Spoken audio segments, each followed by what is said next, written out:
Hello, everyone, and welcome back to Talk Tune English, the podcast where real conversations help you speak English with more confidence every day. Hi everyone, we're really happy you're here with us today.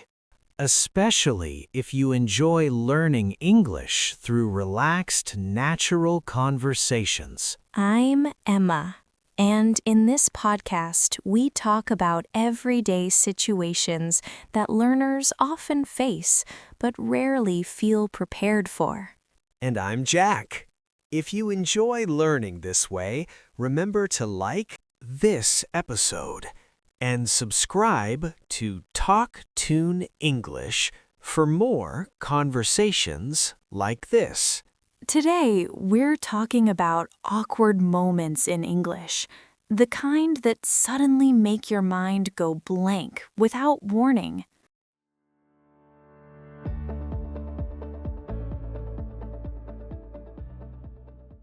Those moments when you know the language, but your brain decides to disappear at the worst possible time. Exactly. And instead of speaking naturally, you freeze, smile awkwardly, or say something you didn't really mean. Or you agree to something without fully understanding what you just said yes to. These moments don't only happen to English learners, they happen to everyone, even native speakers. The difference is that native speakers usually recover faster and know how to fix the situation. Right, and today we want to share those recovery tools with our listeners. Tools that help you stay calm instead of panicking when things feel uncomfortable. Let's start with a situation almost everyone listening has experienced at least once. Not understanding what someone just said, even though you were listening carefully. Or thinking you understood, but suddenly realizing you missed an important part of the sentence. And then your brain starts racing, trying to decide what to do next. Many people choose the same option in that moment, pretending they understand everything. Which feels safe for about 3 seconds, until the conversation continues. Exactly, and pretending often leads to bigger misunderstandings later. Especially when the other person asks a follow-up question you weren't expecting. Why do you think people feel so uncomfortable asking someone to repeat themselves? I think it feels like admitting failure, even though logically it really isn't a failure at all. That's true. Many learners believe they're supposed to understand everything immediately. But in real life, misunderstanding is completely normal, even between native speakers. Exactly. Communication isn't about perfection. It's about clarity and connection. Still, my instinct in those moments is usually to smile and nod politely. The universal signal for, I have no idea what you just said. Yes, and it often makes the situation more confusing instead of fixing it. The good news is that you only need very simple phrases to handle this situation politely. Simple is good because complicated sentences disappear when I'm under pressure. You can simply say, sorry, with a rising tone to ask the person to repeat. One word feels much easier than trying to explain why you didn't understand. It sounds natural, polite, and completely acceptable in everyday conversations. And it doesn't interrupt the flow too much, which helps everyone feel comfortable. If you want something a little more formal, you can say, could you repeat that, please? That sentence works especially well at work or when speaking to someone you don't know. If you heard part of the sentence, another useful phrase is, I didn't quite catch that. I like that phrase because it doesn't blame the speaker or yourself. Right. It simply says the message didn't arrive clearly. Like a signal problem, not a language problem. Choosing the right word also depends on who you're speaking to. You mean the difference between saying what and saying sorry, right? Yes. What can sound too casual or even rude with strangers or colleagues. But with close friends, it usually feels completely normal. Exactly. Context always matters more than memorizing rules. That makes English feel more human and less stressful. Now let's move to another awkward situation that many people struggle with. Wanting to leave a conversation but not knowing how to do it politely. This often happens when the other person is enjoying the conversation a little too much. Or when you're tired, busy, or simply need to be somewhere else. The key here is leaving without making the other person feel unimportant. Which sounds difficult, but it doesn't have to be. A very gentle and natural phrase is, "I should probably get going." I like that because it sounds thoughtful, not sudden or rude. Exactly. You're suggesting the idea of leaving instead of announcing it strongly. It gives the conversation a soft landing. Another helpful phrase is, "I hate to run, but I have to go." The first time I heard that, I imagined someone escaping dramatically. No drama required here, just a polite expression. That's reassuring for everyone involved. You can also say, "It was really nice talking to you," before slowly moving away. That sentence clearly closes the conversation in a friendly way. And small body language signals can support your words naturally. Looking at your watch or taking a small step back usually helps. All these small phrases make difficult moments feel more manageable. And they help you stay confident instead of feeling trapped.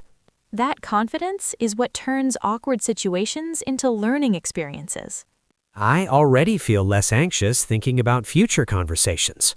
Now that we've talked about understanding and leaving conversations, let's look at what happens when someone talks so much you barely exist. Ah, yes, the situation where you feel like an audience member instead of a participant. Exactly.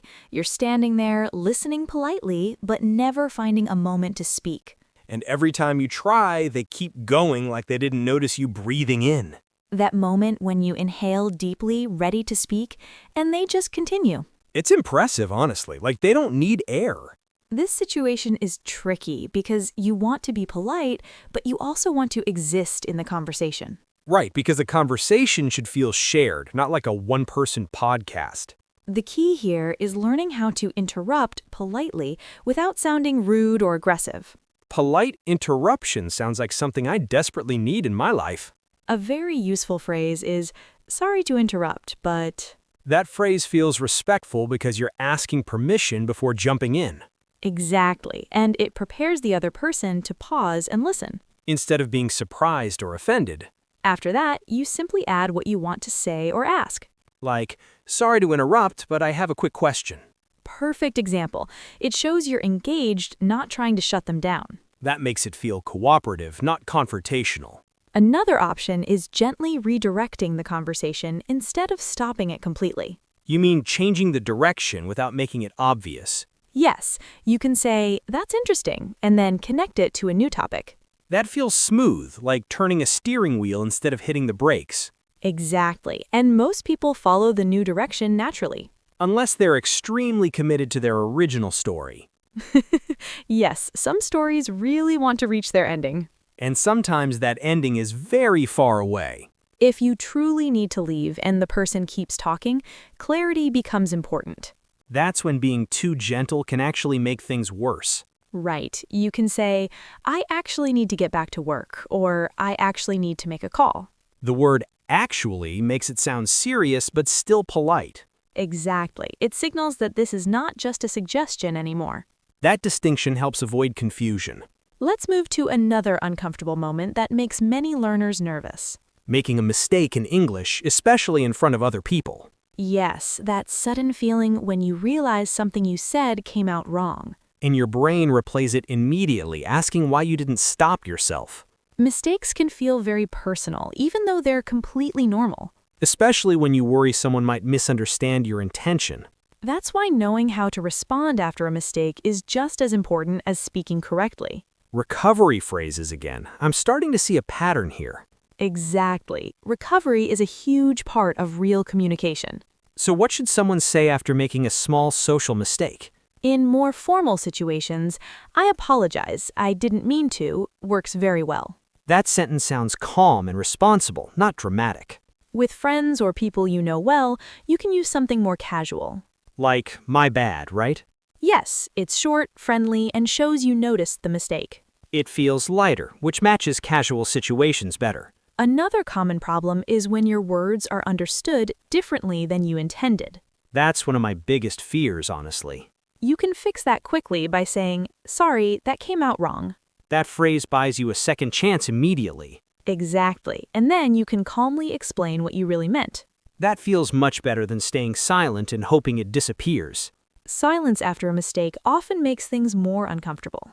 Yes, it leaves space for misunderstanding to grow. Speaking up, even briefly, usually solves the problem faster. That's a helpful mindset shift.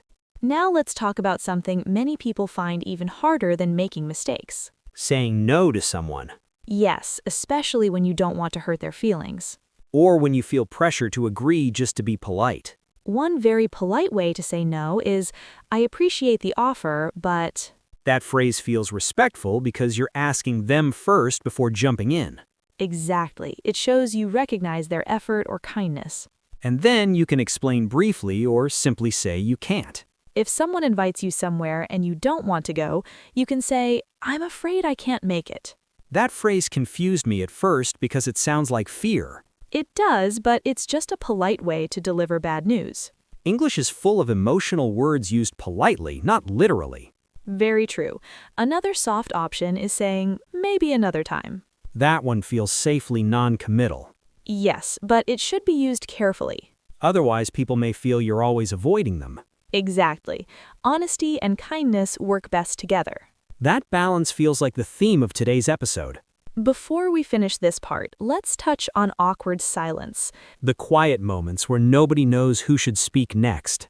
These moments feel longer than they actually are. Especially in elevators or small waiting spaces. Small talk is your best tool here. Talking about the weather is always safe. Yes, or making a simple comment about what's happening around you.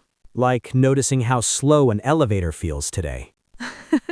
Exactly. Shared experience breaks the silence naturally. And suddenly, the silence doesn't feel so heavy. All these situations show that awkwardness isn't failure. It's just part of being human and communicating with others.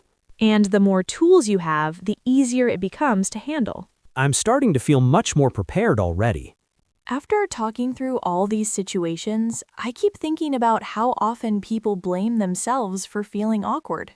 Yes, as if awkward moments mean they're bad at English or bad at communicating. But awkwardness isn't a sign of failure, it's a sign that you're actually trying to connect. And connection is messy by nature, even when everyone speaks the same language. Exactly. If communication were always smooth, we'd never have funny stories or learning moments. Or personal growth, honestly, because discomfort usually pushes us to improve. When you think about it, awkward moments are often much worse in our heads than in reality. Other people usually forget them quickly, while we replay them for days. Yes, we remember every detail, every word, every strange pause. Meanwhile, the other person is probably thinking about lunch or their next meeting. That perspective alone can reduce a lot of anxiety for English learners. It reminds us that we're not being judged as harshly as we imagine. Another important point is that confidence doesn't come from never making mistakes. It comes from knowing what to do after a mistake happens. That's why today focused so much on recovery phrases instead of perfect sentences. Because real conversations rarely give us time to be perfect. They move quickly, unexpectedly, and sometimes uncomfortably. And that's okay, because now you have tools instead of panic. Think about the difference between freezing and calmly saying, "Sorry, could you repeat that?" One leads to confusion, and the other keeps the conversation alive. Or the difference between escaping silently and saying, "I should probably get going." That small sentence can save you from so much stress. Even saying no becomes easier when you have polite, natural phrases ready. Instead of agreeing and regretting it later. Exactly. These phrases don't just improve your English, they protect your energy. That's something people don't talk about enough. Communication isn't only about language, it's also about boundaries and comfort. And those matter just as much as grammar or vocabulary. Let's talk for a moment about confidence, because many learners think confidence comes first. But really, confidence often comes after action, not before. You try, it feels awkward, you survive, and suddenly you feel a little braver. Then you try again, and the awkwardness feels smaller. Over time, those moments stop feeling like disasters and start feeling normal. Or even funny when you look back at them later. Yes, today's awkward moment often becomes tomorrow's favorite story.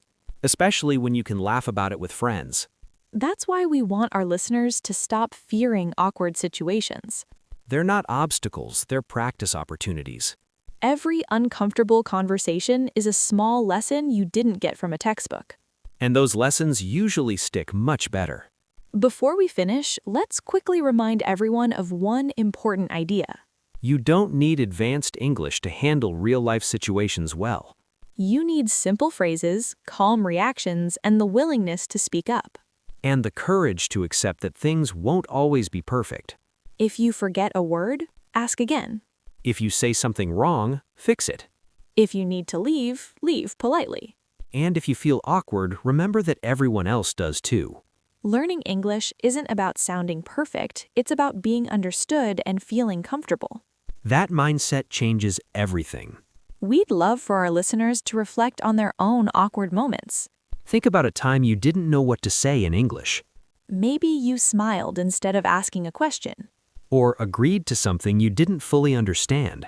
Those moments are not failures. They're part of your learning story. And they're stories worth sharing. We encourage you to write about one awkward English moment after listening today. Even 1 or 2 sentences can help you process it differently. And next time a similar situation appears, you'll feel more prepared. Because preparation builds confidence quietly without pressure. If you enjoyed today's conversation, remember to subscribe to TalkToon English. That way you won't miss future episodes like this. We create these conversations to feel like you're listening to friends, not teachers. Friends who understand how uncomfortable learning a language can feel. Thank you for spending this time with us today. We really appreciate every listener who joins us on this journey. Keep practicing, keep listening, and most importantly, keep speaking. Even when it feels awkward, because that's where progress lives. You're doing better than you think, even on the days it feels difficult. And every conversation you try is a step forward. We'll see you again very soon with more real conversations and useful language. Until then, stay curious, stay kind to yourself, and keep talking. Bye for now.